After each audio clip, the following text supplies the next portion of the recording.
महाराष्ट्रातल्या महत्त्वाच्या घडामोडींचा विस्ताराने आढावा घेणार आहोत।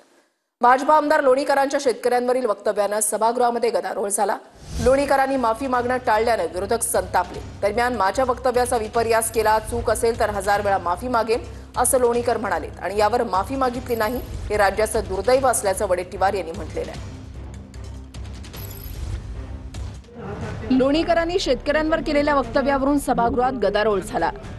याच्यामध्ये राजकारण आहे अध्यक्ष महोदय। माझ्या वक्तव्याचा विपर्यास केला गेल्याचं लोणीकर म्हणाले। लोणीकरांनी स्पष्टीकरण दिलं पण माफी मागणं टाळलं। लोणीकरांनी माफी मागितली नसल्याचं म्हणत विरोधक आक्रमक झाले। राजकीय भांडवल न करण्याचं शंभूराज देसाईंनी विरोधकांना आवाहन केलंय। थातुरमातुर उत्तर दिल्याचं म्हणत विरोधकांनी गोंधळ घातला। माफी न मागितल्यानं विरोधकांनी लोणीकरांच्या विरोधात घोषणाबाजी केली। विधानसभेचं कामकाज 10 मिनिटांसाठी तहकूब करण्यात आलं। मी शेतकऱ्यांच्या विरोधी बोललेलो नाही। काही लोक राजकारण करतायत अध्यक्ष महोदय।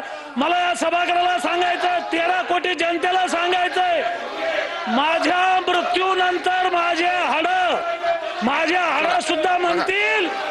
हाड सुद्धा म्हणतील की मी शेतकरी आहे। रक्ताच्या शेवटच्या थेंबापर्यंत मी शेतकऱ्यांच्या बाजूने आहे। मी असं बोललेलो नाही। असं असलं तरी अध्यक्ष महोदय, महाराष्ट्रातल्या शेतकऱ्यांना जर असं वाटत असेल, कुणाला जर असं वाटत असेल तर मी शेतकऱ्याची 1000 वेळा माफी मागेल। 1000 वेळा। मला शेतकऱ्याची माफी मागायला काही लाज नाही आहे। आम्हाला म्हणतात की देशद्रोही आहे, म्हणजे उलटा चोर कोतवाल को दाटे। आपण शेतकऱ्यांचा अवमान करायचा, शेतकऱ्यांना त्या ठिकाणी अशा पद्धतीनं भिकारी म्हणायचं आणि वरून माफी मागायची नाही आणि लोणीकरांचं समर्थन करायचं।